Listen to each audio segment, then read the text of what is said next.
Hello, my name is Cameron, and thank you very much for clicking on this video about the thesis topic entitled Studying Different Drinking Water Qualities in a Pilot Scale Drinking Water Distribution System. So first, let me explain a little bit about drinking water treatment. Why and how does it happen? Why is it necessary? And we all drink water every day, but have you ever considered where your water is coming from? Well, in Belgium, at least, the water is coming either from surface water or groundwater. Those are our two main water sources. And as you can see, the treatment for surface water is a bit more elaborate, a bit more unit processes compared to groundwater. What are the main goals of this drinking water treatment? Well, it's to remove particles, to remove all kind of taste, odor compounds, and to make sure the water is microbiologically safe to drink before it gets to your house. But in the past couple of years, there has been a need for some more advanced treatment. Why do we need this kind of advanced treatment? Well, there are multiple reasons. The first reason is water scarcity and drought. If you've seen the news during the last couple of summers, you've seen that Flanders is actually a very water scarce region, and we have suffered a few droughts in the last couple of summers, which has led to issues with water availability. There's been a stop of water for farmers. Some companies had to stop using water.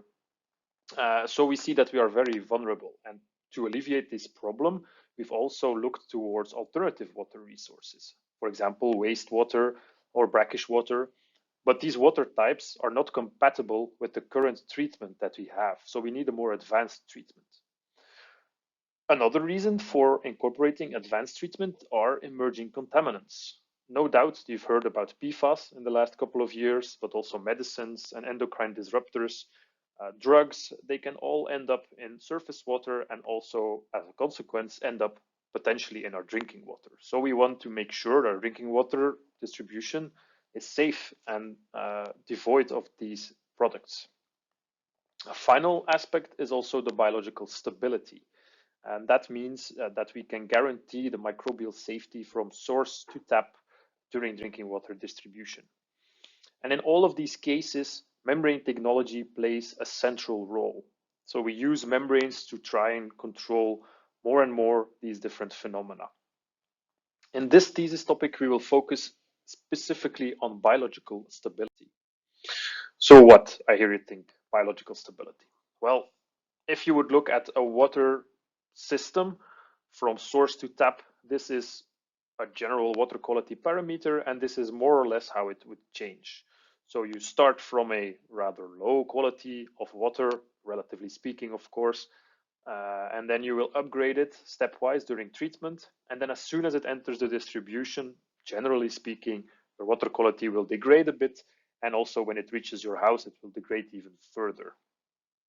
Now, what can happen during distribution is, for example, you can get unwanted growth of certain pathogens.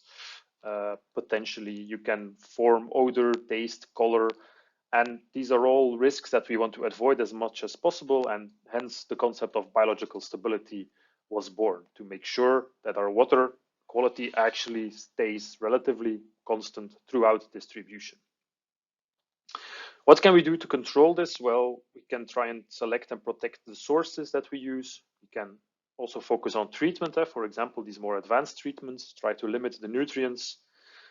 In distribution, there's a whole lot of factors that can influence the biological stability, such as hydraulics, materials, and that's very complex interactions. And also in the household, you can have higher temperature, longer residence times, so that also plays an important role. Well, here we will focus mostly on the distribution aspect of the whole water chain. So what happens during distribution? This is a cross-section of a typical distribution pipe, and a lot of processes are going on. We have different phases, the bulk water, the biofilm, the sediments. We have different organisms, bacteria, protozoa, invertebrates. We have different kind of nutrient sources. For example, organic carbon you have in particulate form, biopolymers, humics, organic acids, and so on. And in terms of microbiology, what can happen is unwanted regrowth, as we said, some opportunistic pathogens, for example, Legionella, but also physicochemically, there can happen a lot of different things. For example, you can have formation of taste, of color, of odor, and even disinfection byproducts, and this can lead to customer complaints. And of course, as a water utility, you want to limit this as much as possible. Now, if we focus on the organic carbon in particular, we will see that our drinking water consists of a different kind of organic carbon. And what we can do by using membrane technology, we can fine-tune the composition of our drinking water to try and separate and isolate these different fractions and then study them individually to see what's happening in our drinking water network. Now, what will you do in this thesis? Well, in a first part, we will try to scale up the membrane processes from lab to pilot scale. So we are going from a few square centimeters on a flat sheet to really a couple of square meters, and also going from beakers, from bidons of 10 liters to really 1,000 liter vessels with much higher flow rates. So that's something that we want to investigate. How does this scale up go for our particular application? And then once our scale up is complete, we will actually introduce these different water quality types into our unique pilot distribution pilot system to study the odor formation potential, but also the growth potential, for example. Now, a small word about this pilot system that we have. Drinking water distribution pilot is really a unique piece of infrastructure. It contains 3 loops of 100-meter long, constructed in PVC, which is the most common material in drinking water distribution. And it has some online sensors such as pressure, temperature, pH, conductivity, but also flow cytometry. So we can follow up both the microbiology and the physicochemical parameters during our experiment. And we can also analyze coupons for biofilm analysis. And there's also some stir bars for passive sampling of odor compounds. So there's a lot of options that we can do, a lot of research questions that we can try to answer using this pilot. Now, how does your planning look like? Well, in the first semester, you will focus mainly on literature review, safety, and we will also be scaling up the membranes before you will have a first deadline of your literature review and then the exams of the first semester. Then in the second semester, the idea is that we will start by introducing these water qualities into the distribution pilot. And you'll also be starting to write your materials and methods, do some data analysis. And also in May, you will start to write the results and discussion and finalizing your manuscript before your final exams in June, and then also the thesis defense to end the year. So there's a little bit how your planning will look like. And then finally, I want to say something about the Biostable project, which is a Flemish FWO project in which all of the Flemish drinking water companies are involved. They are highly involved in our research.